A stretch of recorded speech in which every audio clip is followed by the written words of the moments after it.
Boa noite, hoje eu tô fazendo um vídeo diferente pra gente fugir um pouquinho do assunto do coronavírus. Eu tenho percebido que é um assunto que tem gerado muita ansiedade e a informação em excesso, ela também pode ser um pouco ruim, ainda mais quando gera uma ansiedade que atrapalha o nosso dia a dia e gera mais medo do que informação.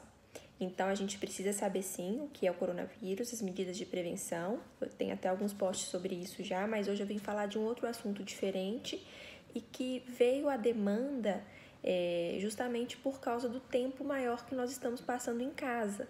Então, eu tenho recebido algumas mensagens, alguns cuidadores dos meus pacientes que vêm me notado que tem ficado sobrecarregado, principalmente por causa da questão do isolamento social. Muitas vezes os cuidadores que antes frequentavam as casas agora estão evitando, né? Então muita gente está mesmo em quarentena e aí o cuidador acaba ficando sobrecarregado com todos os cuidados. E às vezes não só com questão física, mas também emocional. E é o que faz com que a gente pense ainda mais no cuidado e na questão emocional. Hoje eu vou falar um pouquinho sobre como lidar com as perguntas repetidas que quem tem alguém, conhece alguém que tem a doença de Alzheimer em casa, com certeza já deve ter passado por essa situação. Em primeiro lugar, dica número 1, que a gente precisa entender que às vezes a comunicação do paciente que tem doença de Alzheimer, ela é um pouco comprometida. Então, nem sempre quando ele pergunta algo, o que ele quer dizer é justamente a pergunta.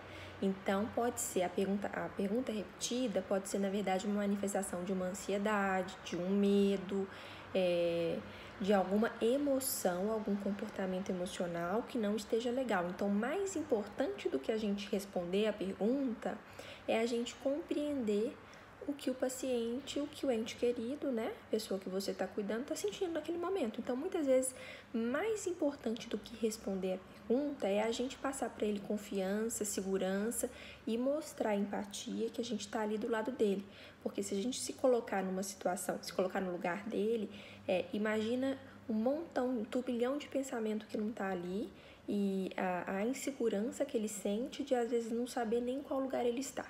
Então, muitas vezes, a maneira de ficar perguntando sempre a mesma coisa, fazendo a mesma pergunta 100 vezes por dia, na verdade, pode ser uma manifestação de um medo, de uma insegurança, de uma dor, de algo que ele está tentando comunicar, mas que não consegue, né? Não consegue expressar com palavras, e aí começa a repetir frases incessantemente e muitas vezes o que gera um incômodo.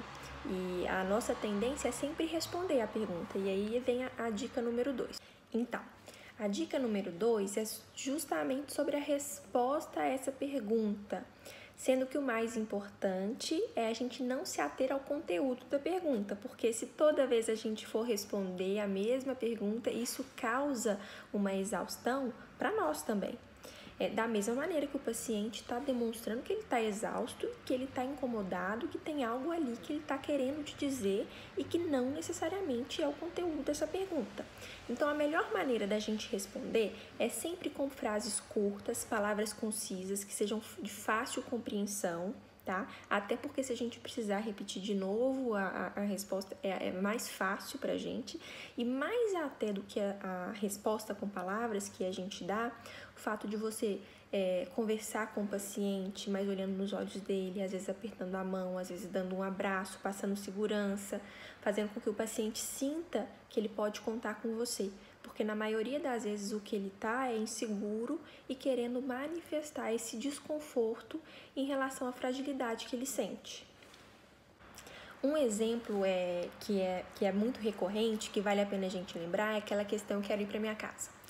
Eu quero ir para casa, onde que está minha casa? Que é essa frase repetitiva que acontece sempre. Nós não vamos para casa, não. Quero ir, onde que eu tô?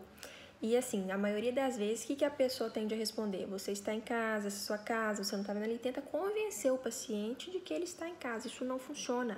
Isso vai gerar um desgaste tanto para o paciente quanto para você. Então, qual que é a melhor maneira de responder essa pergunta? Você pode responder de uma maneira simples, perguntar para o paciente: mas onde que é a sua casa? Como que é lá? e fazer com que ele expresse um pouquinho do sentimento dele. Na maioria das vezes ele está inseguro em relação ao local que ele está, ou ele está com medo, ou ele está sentindo ansiedade. Então, assim, você vai passar para ele responder um pouquinho, tentar distrair, né? Então, por exemplo, eu quero ir para casa, que horas nós vamos, onde nós estamos? Não, nós já estamos indo já.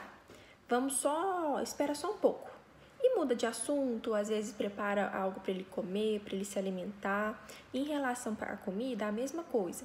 Então, imagina quando você for chamá-lo para almoçar. Vamos almoçar agora? Você já vai falar uma frase curta, falando, nós vamos almoçar agora, está na hora, né? Para não dar espaço para ele falar, né? Eu já almocei, eu não tô com fome, que é mais fácil do que a gente entrar em debate com ele e aí nós mesmos vamos ficar perdidos, né? Porque eles não vão mudar de ideia, a gente não vai convencer eles que a casa é aquela, o que ele tem que almoçar agora. Então a gente precisa ser mais esperto e a gente tem que ter estratégias para conseguir lidar com essas perguntas que eles fazem o tempo todo. E agora a última dica, mas que não deixa de ser importante e que tem a ver um pouquinho com a gente também, que é para a gente fazer um exercício, ter em mente, manter a tranquilidade, porque isso vai deixar com que a gente demonstre mais confiança aos pacientes, aos familiares, para quem a gente está cuidando, porque se a gente fica irritado ou às vezes sente desconforto com a situação que está acontecendo, nós vamos passar para ele mais desconforto ainda, e aí isso vai piorar a sensação dele de desconforto, de irritabilidade. Então a gente tem que tentar o máximo possível manter a calma e responder de uma forma empática, amena, com tranquilidade, porque se a gente responde de uma maneira que não é tranquila, eles vão ficar mais irritados ainda, né? Ou isso vai gerar mais desconforto, mais pergunta ainda. Então, se está perguntando muito, você sentiu que não está conseguindo responder da melhor maneira, dá uma pausa, respira um pouquinho, muda um pouquinho de ambiente, para depois você voltar com mais tranquilidade, tá bom? Espero que eu tenha ajudado. Estou aberta a dúvidas de vocês, podem me enviar, faço questão de responder a todos. Boa noite. E vamos manter o isolamento social, tá, gente?